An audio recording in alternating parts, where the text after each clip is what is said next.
When we were in Israel, we were on the Mount of Megiddo.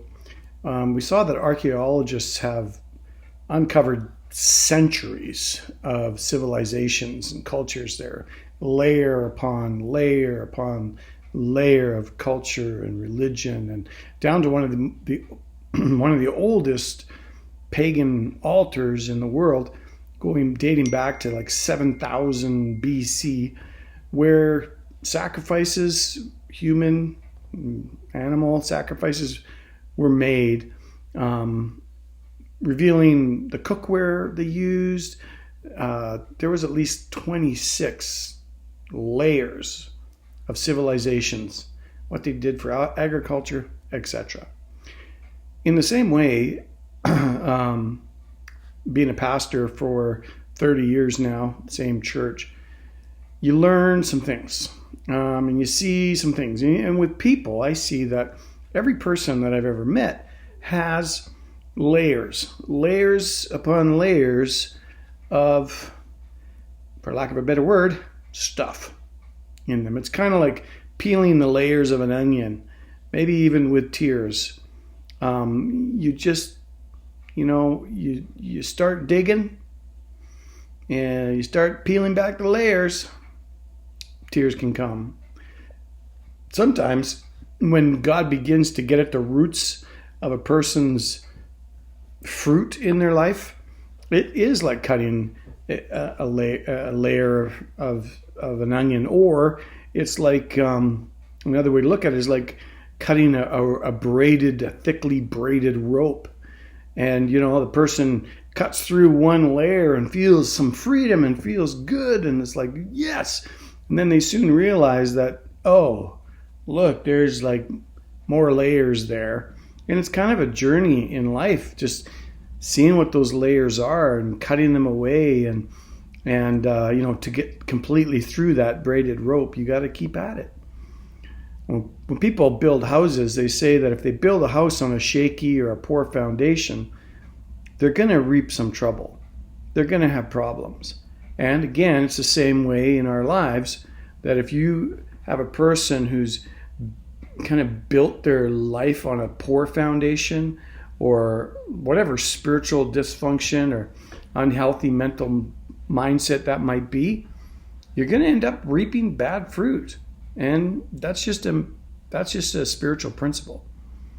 So when you think about it, remember when Jesus said to Peter, "Get behind me, Satan"?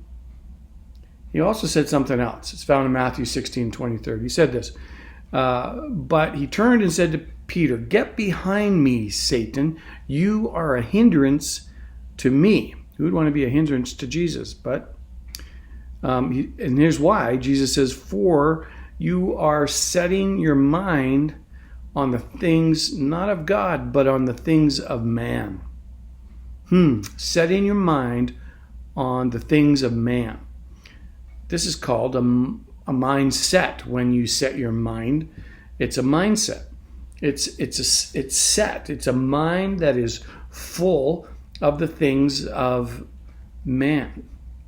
And this is where the roots go deeply, bury themselves deeply into our mindsets. James says earthly wisdom or earthly thinking is unspiritual, sensual, and demonic. And I think he says ungodly as well. You don't want to mess with that. You don't want to have your mind full of the things of humanistic thinking or mindsets. You want to be free from that. And so how do we do that? Well, in 2 Corinthians 10, 3-6, it says, "For though we walk in the flesh, we do not wage our war according to the flesh, but rather the things of God." And this is weapons that we have. Weapons that are of our warfare, not of flesh.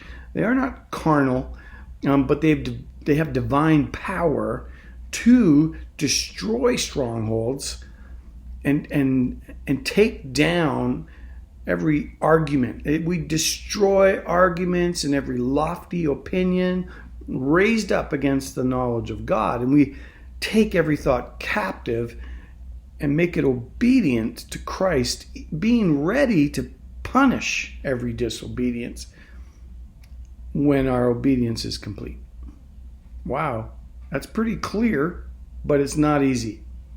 So we've been given, as Christians, divine power to destroy strongholds. What is a stronghold? It's a strong hold. It's a mindset. It says that we are to take captive of these thoughts. So these strongholds are in our mind and in our heart. But maybe a better way to say that, they're in our soul, which our soul consists of, is made up of our mind, our will, and our emotions, our thinking, our choices of our will. And some of us are led around by our emotions. And so we're supposed to take captive those thoughts that are focused on the things of man and make them obedient to Christ. Now, the thing about that is that we need to arrest those thoughts and make them obedient to Christ, even being ready to punish the disobedience. That means taking this seriously and even being very intentional in our disciplines about these things. That's not easy, but it is worth it. And God will help us. Think about that too. God says he'll help us, but he's not going to do it for us. He says, you take captive your thoughts and make them obedient. You can ask for help from God, but don't be praying, God, take captive my thoughts, bind up my thoughts. No, you're to do that. He didn't say he was going to do it.